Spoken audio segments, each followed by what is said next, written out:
Welcome to the PFP podcast from the Personal Finance Society, a place for thought-provoking discussion from the world of financial planning and beyond. I'm Luke Holloway, editor of Personal Finance Professional.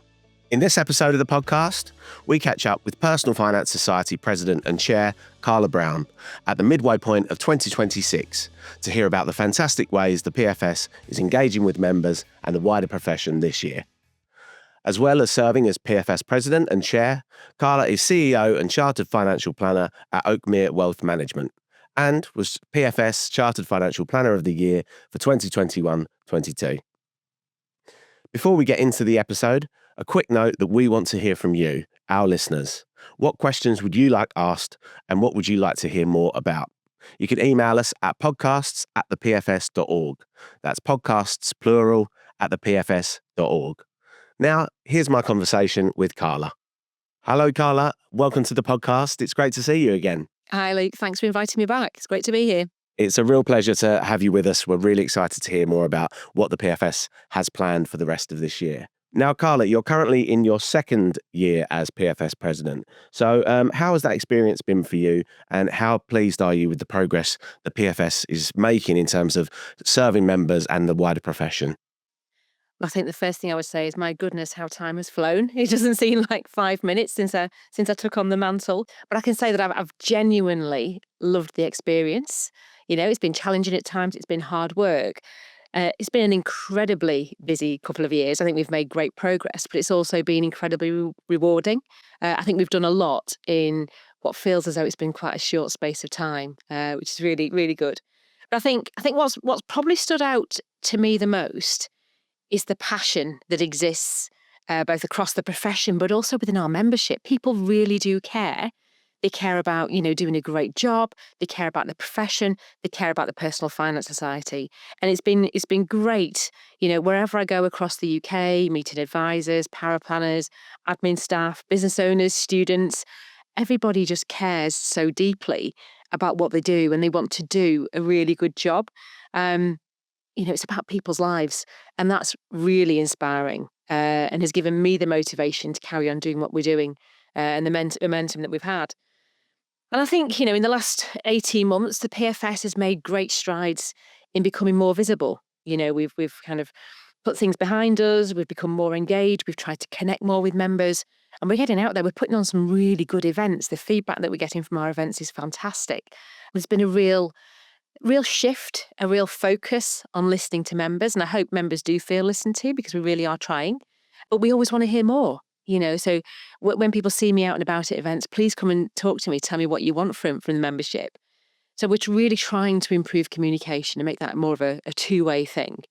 But we're also trying to create opportunities for people to feel more involved, to feel part of something much bigger. Rather than it being just people in isolation in their individual firms, we're stronger when we all work together and we all push towards the same things. But I'm also really proud of how we've sort of started to champion professionalism. Not started, we've been doing that all the way along, but how we're kind of shouting about that more as well now. We're improving our thought leadership skills. We're exemplifying sort of technical excellence and what it is to be a true professional in the work that we do, but also recognising that the profession is evolving and evolving quickly. I've been around this for nearly 30 years now. The pace of change isn't slowing down. If anything, it feels like it's getting quicker.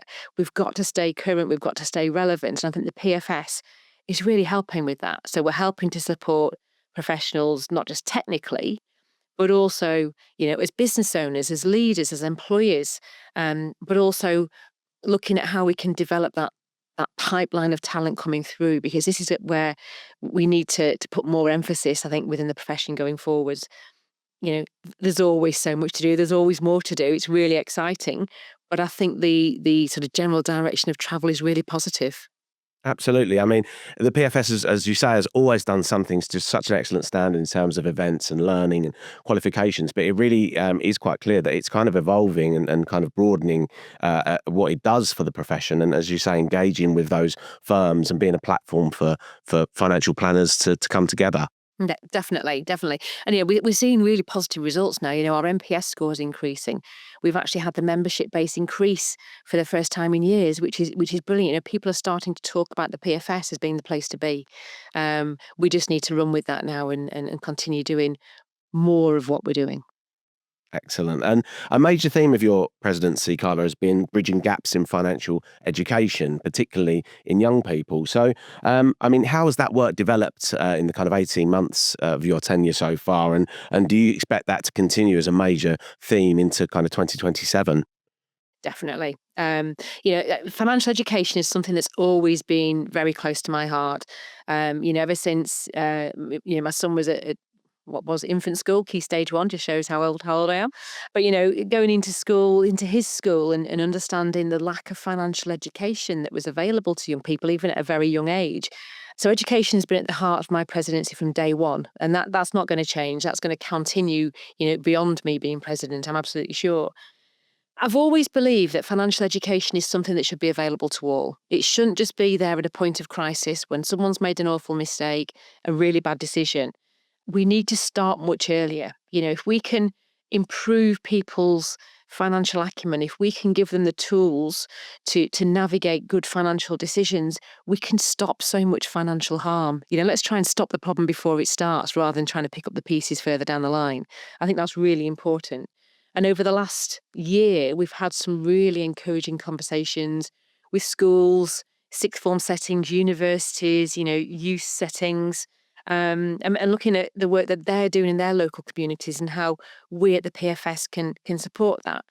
And what's really encouraging is seeing how much our members want to give back.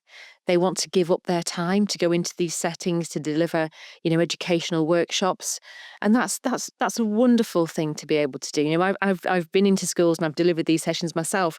They can open up some amazing conversations. You can meet such different demographics, but feel as though you are having a real impact. Those conversations that you're having in a high school or a senior school somewhere could ultimately change somebody's life further down the line. And it's that ripple effect. It's perhaps not just their life. They could go back and have a conversation with their parents, their friends. That ripple effect of education is huge. It's not about, telling people what is an ISA, what is a pension. It's more than that. It's just about general financial education. How do you navigate your way through life's important decisions? When you get your first pay slip, what does that actually mean? It's not necessarily about investing and things like that. It's more about helping to build confidence, helping people make great financial decisions, and just helping them feel more confident and more in control of their financial futures going forwards. And education really sits at the heart of that. And I think as well as going into these settings and delivering the education piece, it's also about raising awareness of what we do as a career. My dream is that people will come out of school saying, I want to be a financial planner. We still don't have that, unfortunately. It's getting better. We are raising awareness through the work we're doing with UCAS and Coventry University, etc. But we need to continue being good role models and just showing what an amazing career financial services can be. That's how we're going to improve the pipeline of talent coming through. And I'd love to see our profession play more of a role in that. Let's shout about the good work that we do. Let's talk about the case studies. Let's talk about the clients' lives that we really do help to change, because that is how we're going to raise awareness of all the good we do. And maybe we will get people coming out, saying, I want to be a financial planner or I want to be a power planner. So yes, education, widening access to the profession, these are all still very relevant and very live topics that we're going to continue with. And you mentioned earlier on how much it energizes you to kind of be out and about and to meet our members and to, engage with the wider profession, all these fantastic events that are happening. So how have you been doing that during your presidency, across the UK, and where can members expect to see you in the coming months? Yeah, I think it's one of the best things of the role is getting out and meeting members. And I've really enjoyed doing that.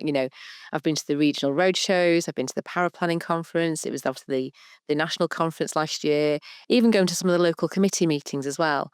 The online President's Town Hall that we've been doing quarterly as well with local committees. For me, it's really important that members see us as being accessible. We really do want to hear what can help make their lives easier. If there's something that we as a professional body can do differently, then please tell us. We want to be relevant. We want to be useful. We want to be thought leading. So, tell us how we can help. But yeah, I've been all over the UK in the last 18 months, places I didn't even know existed before now. But it gives you a real understanding of what members are encountering on a day-to-day basis, what's important to them, because it's a very diverse profession. There's lots of facets to it. And, for me running my practice in Chester, it could be very different to the problem that a sole practitioner's having on the South Coast or a large firm's having in central London. So, by getting out there and speaking to people is the way that we can find out how we can make a difference and bring us all together, because listening is so important. Hearing what's going on, what's relevant, what matters is really important. And so obviously going to continue this. And over the coming months, we've got lots of things coming up. We're just about to start the summer road shows. We've got the Business of Advice in September. We've got the second Paraplanning Conference next week. We've got, of course, the National Conference, the Festival of Financial Planning, which is coming up in November.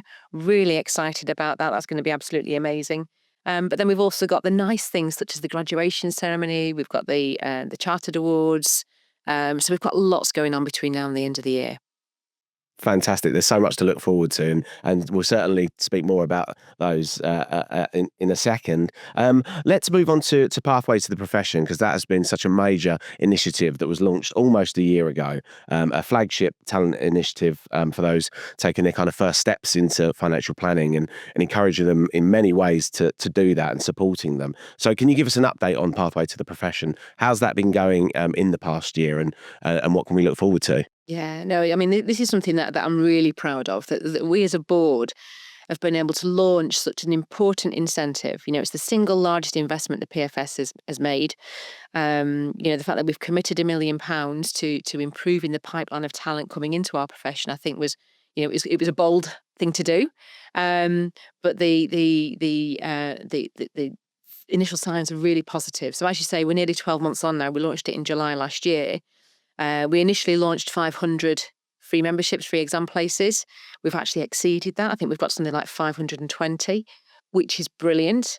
A number of those have now gone on, booked and passed the exams, which is great. It shows that people are committing, they're actually doing that.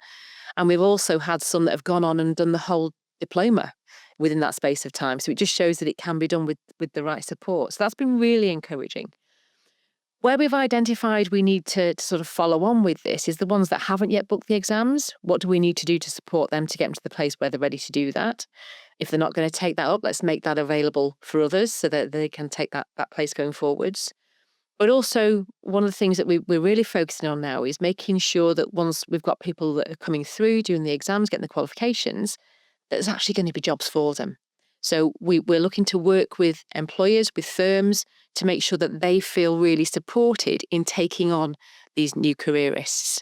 Looking to make sure that we can support the employer, we can also support the person going into the practices as well, or into the businesses, because it can be a really lonely job. It can be quite isolating, both as a business owner and as an employee. If you're just starting out in this profession, it can be really daunting. You haven't got those years of experience necessarily.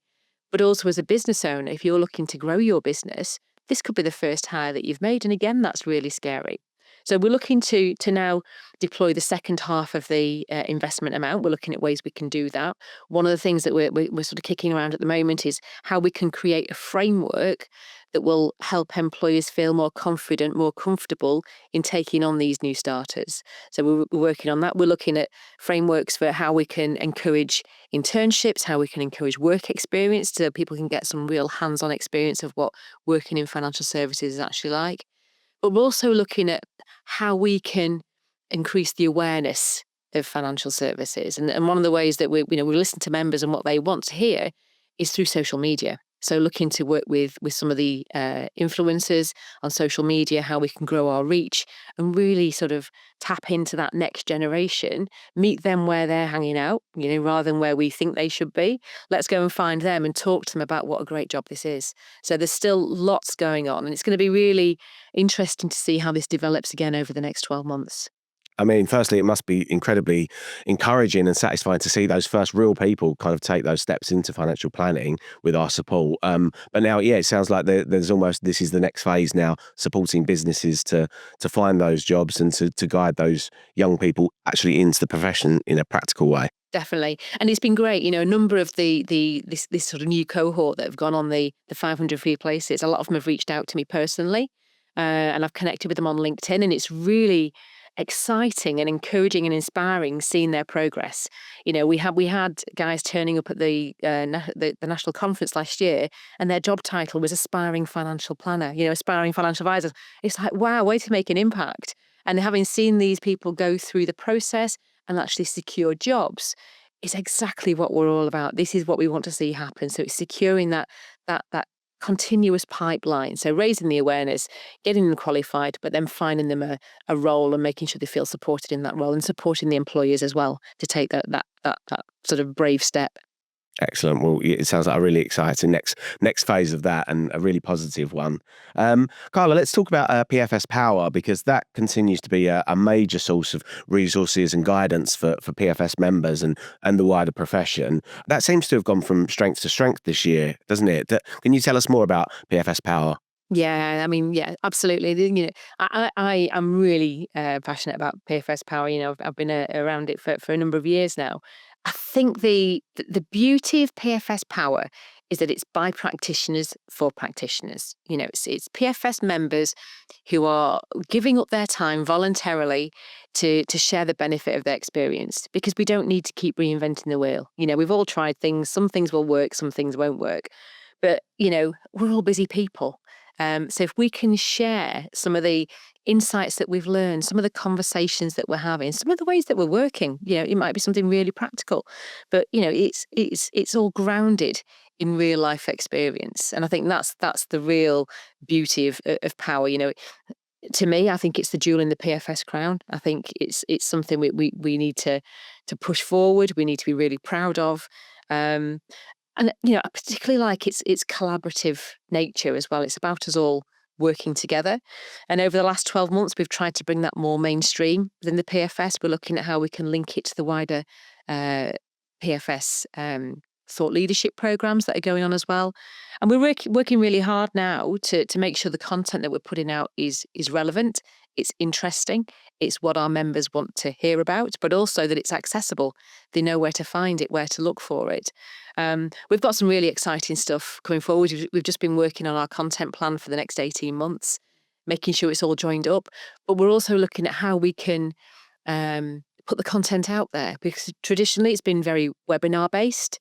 We appreciate the world has moved on. Not everyone's got the time to sit through a 45-minute webinar anymore. So we're thinking about, how can we access or make the content more accessible for members? So things like podcasts, short form content, articles, blogs, all that sort of stuff that's really easily digestible.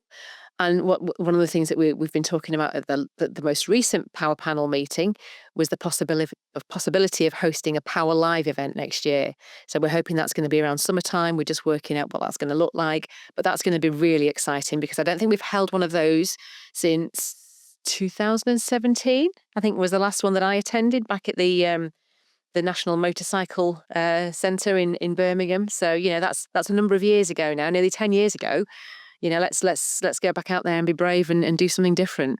Amazing. I mean, from personal experience, there's such a wealth of resources on the Power website, as you say, and making it more accessible is going to be just a fantastic thing for members. And it's topics around that kind of human side, isn't it? That Power really kind of can provide that value to financial planners as well as technical knowledge. That human side and that practical kind of day-to-day real life knowledge is so important. Definitely, because we've got the qualifications framework, which is brilliant. It gets people to diploma status, gets them to regulated financial advisor, competent advisor status, but it doesn't give you the soft skills. And I think where power kind of adds to that is it shows you how to take that qualifications framework, but actually make it relevant in your day-to-day work. So the conversations that you're having with your clients, that ability to change people's lives, the questions that we're asking, the way that we develop our processes, from how do you go out and find clients? That's that they don't teach you that in the exams. Once you've got your client, how do you retain that client? How do you make them feel special? How do you then move that further down the line and support them at different times in their lives? We've got the technical stuff, and we do bring some of that in sometimes where it's relevant, but it's definitely more about that human side. It's kind of just your superpower. This is where we can really make a difference. This is the bit that AI can't do. It's having those human conversations and making it really special for the client. We really would encourage any listeners that haven't engaged with power to certainly do so. One thing we're particularly excited to talk about today, Carla, is the return of the Festival of Financial Planning in November. So how much are you looking forward to the return of the event, and what can members expect if they've been before, or if this will be their first time? Yeah, I mean, I literally can't wait. So excited.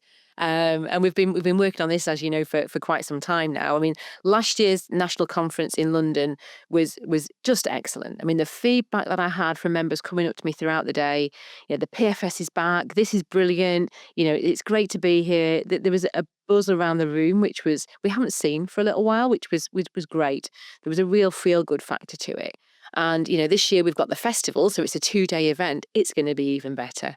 We've been working on what it's going to look like, what it's going to feel like, the energy, the spirit of the event. We've got some amazing speakers lined up. Really amazing. We've been working on the program for the 2 days. It's going to be really exciting. Yes, we've got the fantastic technical content for those that want it. We've got really high quality speakers. But most importantly, and I think this is where we really shine, is it's about connection. It's about having those spaces where you can chat to peers, to colleagues, to other members, and just make those professional connections. These are people that are doing exactly what you're doing. Talk to them, find out how they're doing it, talk about what they're doing differently. So there's going to be lots of space for networking throughout the 2 days as well, which is exciting. So, I mean, what I would say if somebody hasn't attended before, just go. You'll find there's something for everybody there, whether it is the technical, whether it's the human connection you're looking for. And as I say, last year we had people turning up, that weren't yet even in the profession. And again, we're going to have a dedicated space this year for people who are looking to enter the profession. So support as to what that looks like, what your career path could look like, the professional map, all that kind of thing. So people who are interested in a career in financial planning, there's going to be a space for them as well. So we're really trying to make it as inclusive as possible. But I think, what is important is the variety of the conversations that will be going on over those 2 days, so thought leadership, strategy, business leadership. There's so much marketing, practice management. There's such a lot going on. So, I hope that people will come away feeling energized, informed, and excited to be part of something huge.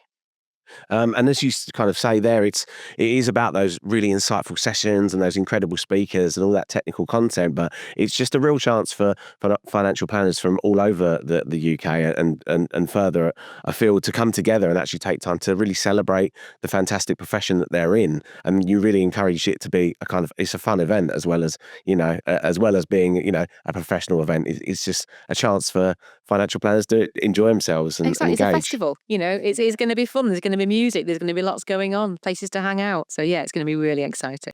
Amazing. We'll certainly be there. So we've spoken about some real highlights that have happened during your time as president, Carla, and some fantastic things to come. But is there one moment from your presidency, or one or two, not too strict, that's particularly stood out to you or felt kind of meaningful as your presidency's gone on? Yeah. There's been so many feel-good moments, I think, during the last 18 months. I think the thing that really stands out to me, I think it's probably one of the most meaningful and important developments, has been the reset of the relationship with the PFS and the CII. You know, over recent years, there's been lots of frustration, discussion, uncertainty surrounding the relationship, and I think it's fairly fair to say that when I joined the board in 2023, it was fairly dysfunctional. The PFS were in a position where we were almost paralysed. We couldn't actually do anything. We couldn't deliver what we wanted to for members. And I get why members feel so deeply about the PFS. It's at the core of what we do. I've been a member since its inception. I care deeply about the Personal Finance Society, about the future of the profession, about making sure that members feel heard and represented. And I think we've made huge steps. It's been really encouraging, particularly over the last 12 months. We've worked really hard on both sides, both the PFS and the CII, to reset that relationship, to think about what's important to us. We all want to support members. We want to develop great professional bodies for our members. And so it's looking at how we can work together to deliver those outcomes. We want professionalism, standards, trust. They're core to absolutely everything that we do.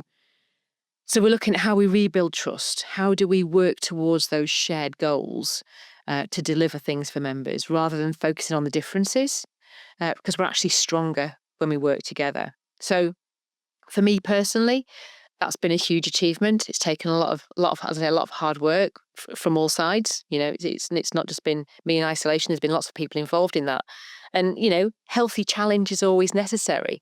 But we work far more effectively, positively, when we're all working together towards those shared goals. And I think that's been a real achievement and a real step forward. And it's allowed us as a board and as a society to really move forward and start delivering the stuff that's important for members. Things like the pathway to the profession. That wouldn't have been possible before. So I feel we've really made great strides in resetting, and we're now really excited about what the future brings.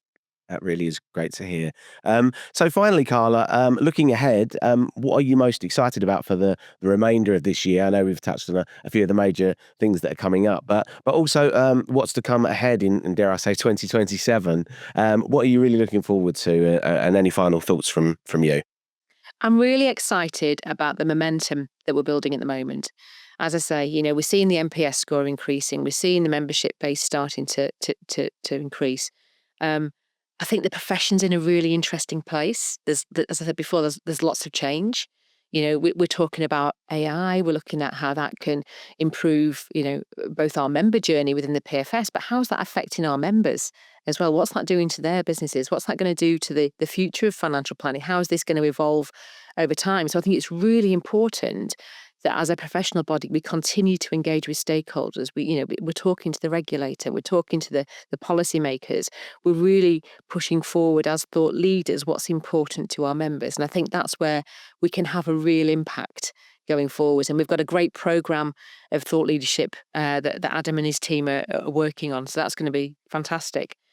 I'm looking to continue the conversations around education. How do we continue to grow that? How do we, reinvigorate the My Personal Finance Skills programme? There's a lot of work going on in the background at the moment with that. We've got refresher sessions going on. So looking at how we can bring in more volunteers to help go out and deliver these workshops to schools, but also looking at the events. We're already doing an amazing job with our events. Members tell us that all the time, but how can we make that even better? So things like Power Live, really excited to look at that next year. Thinking about, the paraplanning conferences, that's been really, I went to the one in London last week, it was standing room only, making sure they're feeling supported. And then looking at Power, how can we continue to make Power even better than it is already? So there's so much going on, but where I want the PFS to be going forward, I want it to continue to be a positive, trusted professional body that our members are really proud to be a member of. That's what's important to me, and that's what I hope to see continuing for the rest of this year and beyond. Well, thank you so much, Carla. It's always an absolute pleasure to speak with you, and it's been great to really hear about such incredible stuff going on for the PFS this year, and beyond. So thank you for joining us on the podcast today. Thank you very much for having me. And thank you very much for listening to this episode of the PFP podcast. You can find more podcast episodes on the Personal Finance Professional website, many of which can be recorded as CPD. And a quick reminder, do email us at podcasts@thepfs.org. That's podcasts plural at thepfs.org. We'd love to hear your questions and feedback. If you enjoyed this episode, please review, subscribe, and like. So until next time, thanks for listening and goodbye.